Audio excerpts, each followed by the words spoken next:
chers invités, j'ai aujourd'hui l'insigne honneur de vous présenter les éléments clés de la trajectoire économique des 12 années du président Macky Sall à la tête de l'État du Sénégal. Exercice a priori complexe si nous admettons que l'économie est une synthèse multifactorielle qui raconte une réalité et des interactions complexes.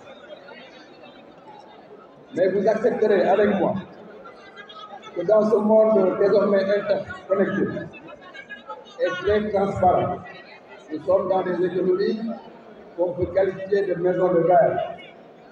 Les données sont vérifiables par tous les acteurs du système économique. Nous pouvons donc, à partir de données claires et objectivement vérifiables par tous les experts, vous présenter les performances économiques et budgétaires réalisées par le Sénégal dans la période 2012-2021. L'exploitation du livre blanc que vous avez certainement avec vous permettra de disposer de tous les détails et des chiffres sur la photographie économique et budgétaire du Sénégal en 2021. Mais il nous semble important d'emblée de vous exposer 4 aspects essentiels des performances réalisées par le président Macky Sall.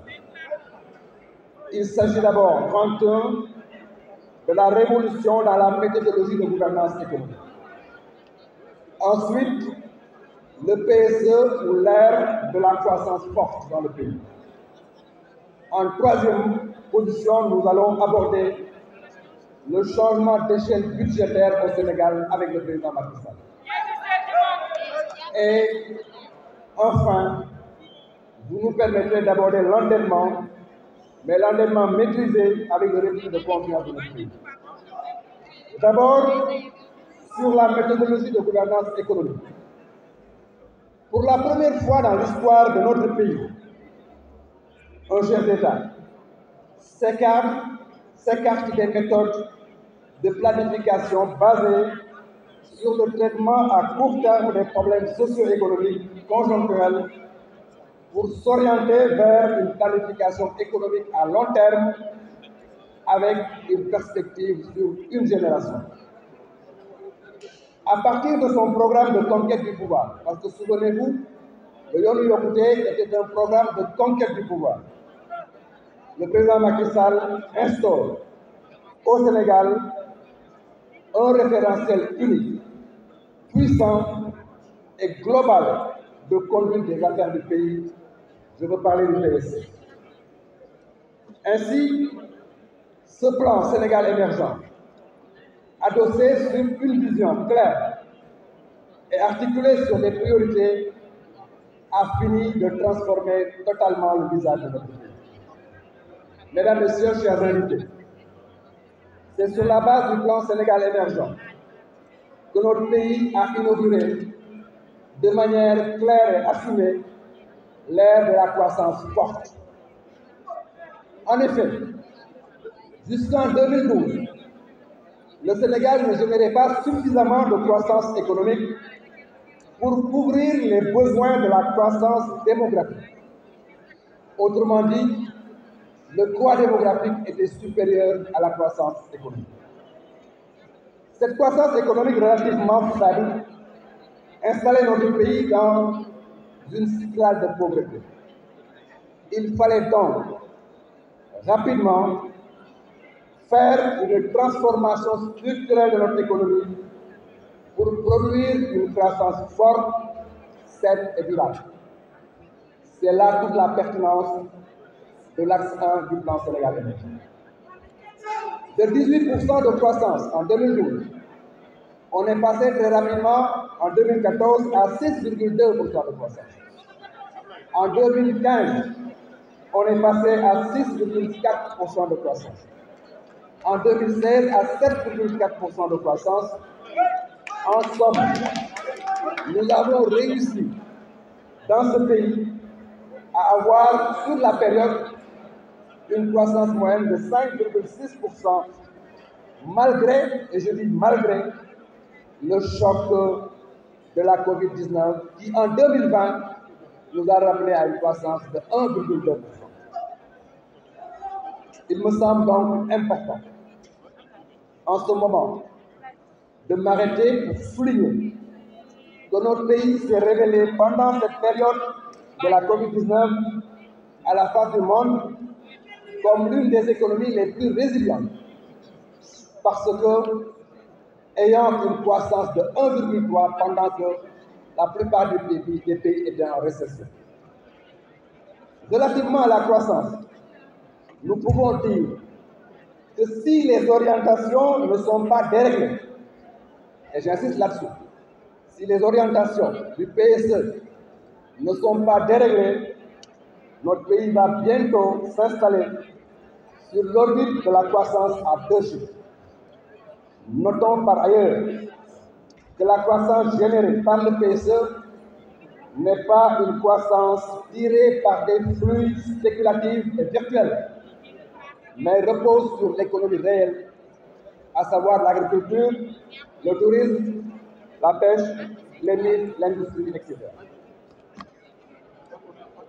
Mesdames, Messieurs les journalistes, chers invités, une croissance forte, gage d'un véritable développement, doit s'adosser sur une échelle budgétaire à la dimension des ambitions de l'émergence. Le budget du Sénégal de 2012 à 2024 a connu une hausse continue passant de 2344 milliards à 7 le tourisme, la pêche, les mines, l'industrie, etc. Mesdames, Messieurs les journalistes, chers invités, une croissance forte, gage d'un véritable développement, doit s'adosser sur une échelle budgétaire à la dimension des ambitions de l'émergence. Le budget du Sénégal de 2012 à 2024 a connu une hausse continue passant de 2344 milliards à 7003 milliards. Une augmentation en valeur absolue de 4650 milliards, soit 198,7% en valeur relative. Avec la loi de finances de 2024, le taux de couverture des dépenses internes par les ressources externes, par les ressources internes, est fixé à 90,8%. Ceci marque de manière claire la détermination du président Macky Sall à atteindre la souveraineté budgétaire. Souvenez-vous, en 2012, le taux de couverture des dépenses internes par des ressources internes était à 82%. En plus de cette performance budgétaire claire, il y a lieu de noter que la mobilisation budgétaire s'est accompagnée par une maîtrise progressive du déficit. Le déficit a connu une évolution baissière de 5,8% en 2012, il est passé à 3,9% en 2019. L'objectif visé, qui est de 3%, qui est l'objectif communautaire, allait être atteint si la crise sanitaire de Covid-19 n'avait pas déréglé le cadre. Mesdames, Messieurs les invités, chers membres de la presse, une croissance durable, nous avons dit, soutenue par un cadre budgétaire ambitieux et robuste. Cette croissance et ce cadrage budgétaire robuste ne sont possibles que dans une confiance des acteurs économiques privés et des partenaires bilatéraux et multilatéraux. Le récit de la confiance du Sénégal est présenté dans le livre bilan et vous verrez que l'ensemble des institutions de notation apprécient de manière très positive la gouvernance économique du Sénégal. Par ailleurs, l'analyse de la viabilité de la dette en 2023 classe notre pays comme pays à risque de surendettement modéré. Loin des deux autres cas de figure, à savoir pays à risque de surendettement élevé et pays en détresse. La viabilité et la soutenabilité de la dette du Sénégal est démontrée par la qualité de notre signature sur les marchés financiers. Depuis plusieurs années, le Sénégal se présente sur les marchés financiers en ayant le financement demandé, mais avec le maximum de maturité et le taux le plus faible, contrairement malheureusement à ce qui est annoncé ces derniers temps sur le marché des eurobonds. Enfin, si l'attractivité, et j'insiste là-dessus, si l'attractivité est considérée, entre autres, comme un critère de performance économique, c'est-à-dire la capacité pour un pays à attirer des investisseurs étrangers, notre pays, le Sénégal, est performant. Il faut noter qu'en 2023, le Sénégal a capté 1617 milliards d'investissements directs étrangers. Pour finir, c'est le plan Sénégal émergent. Ce plan Sénégal émergent qui a placé en l'axe 2 la santé et la protection sociale. Mesdames et messieurs, l'action de son Excellence a commencé par la carte sanitaire, c'est-à-dire l'accès aux soins pour les populations partout où elles se trouvent. C'est ainsi que durant son magistère, 300 postes de santé ont été construits sur l'ensemble du territoire. 18 centres de santé, 9 nouveaux hôpitaux ont été construits. Et en tant que président du conseil départemental, je puis vous dire que l'équité territoriale a été respectée, puisque les 3 nouvelles régions que sont Sédhiou, Kaffrine et Kédougou ont été dotées d'hôpitaux de nouvelle génération, de dernière génération, qui aujourd'hui n'ont rien à envier à des hôpitaux nationaux. Ceci a permis la capacité litière. Les populations n'ont plus besoin de quitter leur région, que ce soit la Casamance, que ce soit le Fouta, que ce soit la région, le Nord, tout le Nord, n'ont plus besoin de quitter leur région pour venir à Dakar se faire soigner. Nous avons procédé à la réhabilitation, à l'accélération et la construction des hôpitaux, celui de Fatick, celui de Ziguinchor, celui de Matam, celui de Agnam. Sédhiou aujourd'hui a un hôpital flambant neuf de 150 lits qui a coûté 20 milliards de francs.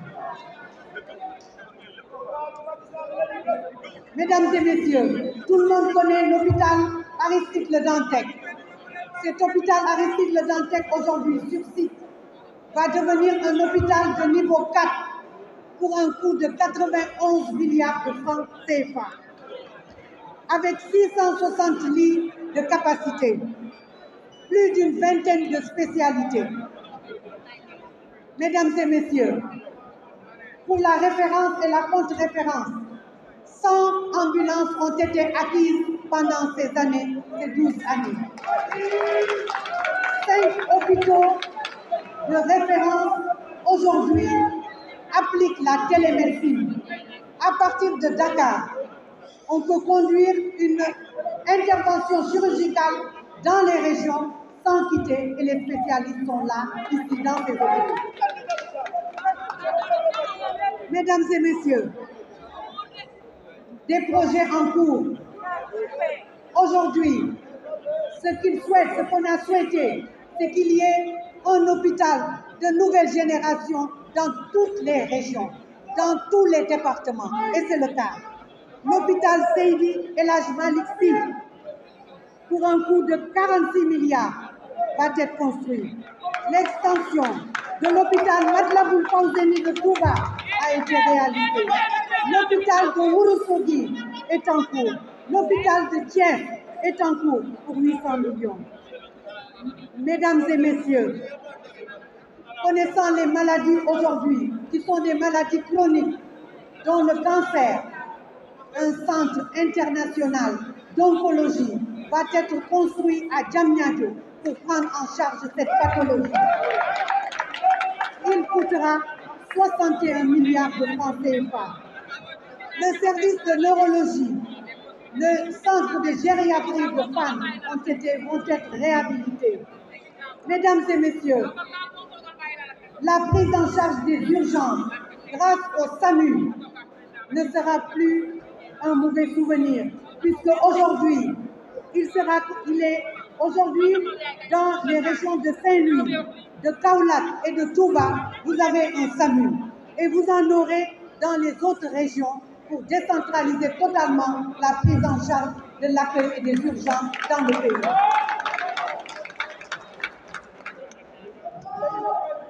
Puisque nous n'avons pas beaucoup de temps, mesdames et messieurs, la beauté de ce programme a été la décentralisation. Aujourd'hui, les populations ont un accès géographique assuré, garanti pour les soins de qualité. Et ça, ce n'est plus à prouver.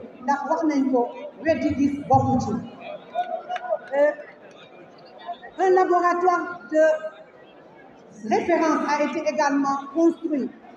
Et il y a aujourd'hui des projets de construction d'hôpitaux de niveau 3. Vous savez que les hôpitaux de niveau 3 se trouvaient au niveau national. Aujourd'hui, les jalons sont posés pour la mise en place d'hôpitaux de niveau 3 au niveau régional, pour relever le plateau technique et renforcer ce plateau technique. C'est le cas de Kaolack, c'est le cas de Matam, c'est le cas de Ziguinchor.